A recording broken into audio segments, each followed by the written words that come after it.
Oui, je sais, aéroport, avion, voisin de siège agaçant.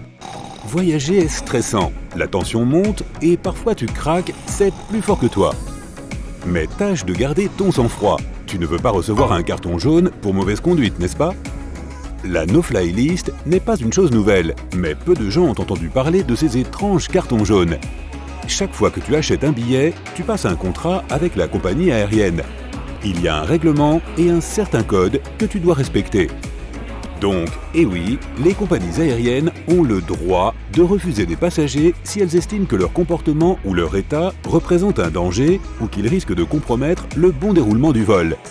Oui, même si ton billet t'a coûté un bras.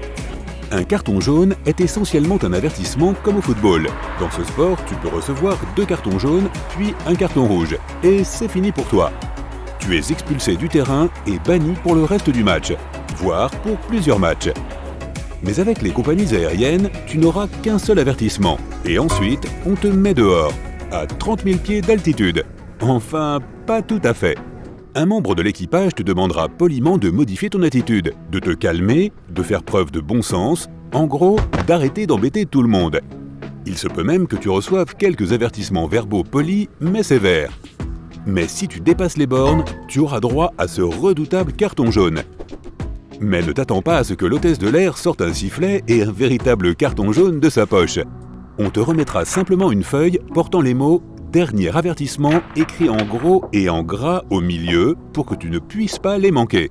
Dans un texte, au-dessous de ces mots, tu pourras lire qu'on t'a demandé d'arrêter, que tu n'as pas écouté et que si tu continues, on appellera les autorités. Par ailleurs, si tu reçois un carton jaune alors que tu es encore à l'aéroport, par exemple si tu fais une scène au comptoir d'enregistrement ou au contrôle de sécurité, ils peuvent te refuser l'accès à bord. Voyons donc ce qui constitue une faute grave et ce que tu peux faire à la place pour être récompensé par un surclassement. Tu dois être respectueux et attentif à tout ce que te dit l'équipage, même si tu as déjà entendu les mêmes consignes de bord 1 million de fois.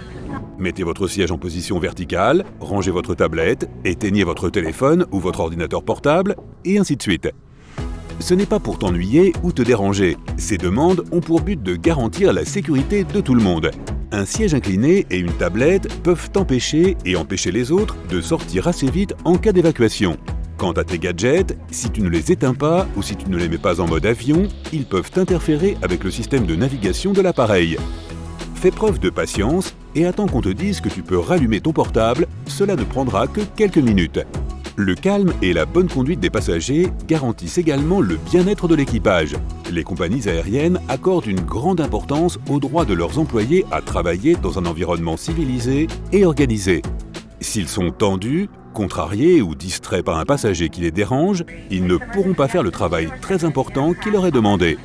Et il en va de même pour les comportements un peu trop amicaux. Même si ton hôtesse est la personne la plus aimable et attentive qui soit, ne va pas la prendre dans tes bras. En fait, ne la touche pas du tout. Un simple merci et un sourire franc suffiront amplement. Un conflit ou un contact physique important entre voyageurs donnera également lieu à un avertissement sévère pour tous les participants.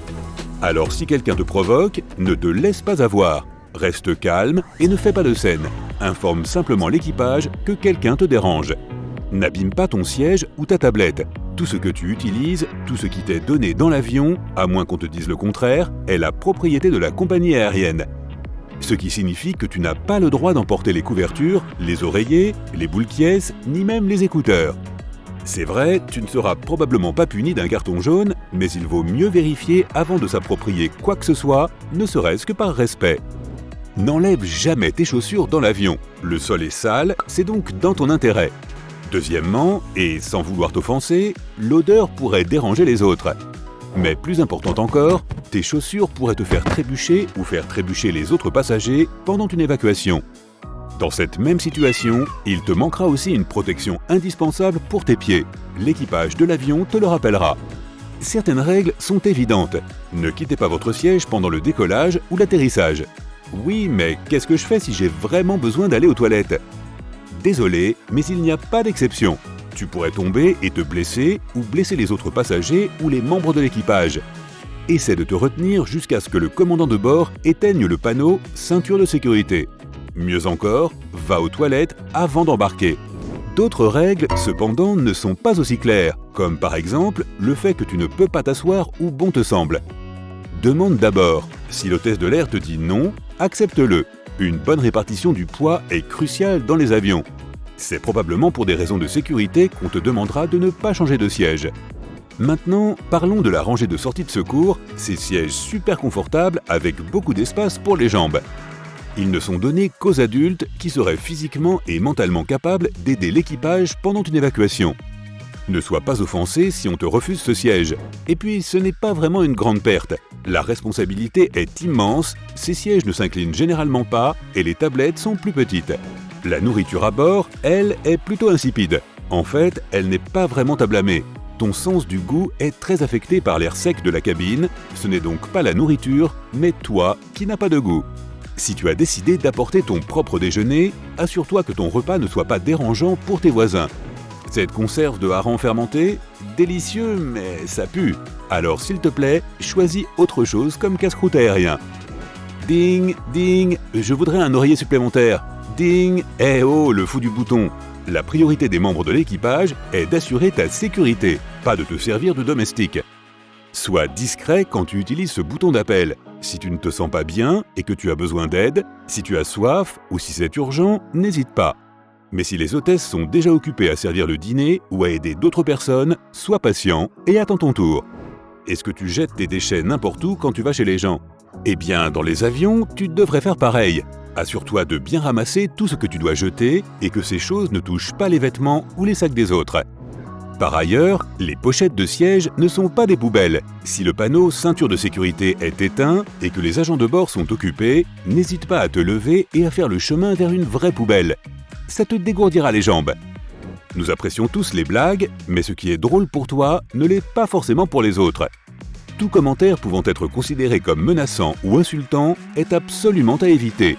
Le personnel de la compagnie aérienne a le droit de t'expulser d'un vol s'il y a une faible chance que tu mettes en danger les personnes à bord, même si tu plaisantes.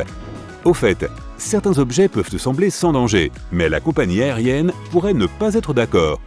Les piles, les aimants, une bombe aérosol pour les cheveux, avant de faire ton sac et de te rendre à l'aéroport, assure-toi que ce que tu y mets n'enfreint pas les règles du transport aérien. Tu trouveras une liste des objets interdits sur Internet. Une chose qui te garantira un sérieux rappel à l'ordre, c'est de toucher l'équipement de sécurité. Essayez d'ouvrir les compartiments où se trouvent les masques à oxygène, sortir accidentellement le gilet de sécurité de sous ton siège, ou ne serait-ce que toucher l'une des portes, celle des sorties comme celle du cockpit, tout ça est absolument interdit. Maintenant, en ce qui concerne le surclassement, c'est possible si tu es poli. Si tu es déjà à bord, demande gentiment et ne sois pas surpris si on te dit non. Mais les passagers se voient parfois attribuer un meilleur siège s'il y en a un de disponible, et que cela ne nuit pas à l'équilibre de l'appareil. Mais c'est avant l'embarquement que tu auras le plus de chance si le vol est surbooké. Ils peuvent demander que des volontaires renoncent à leur siège, fais-le.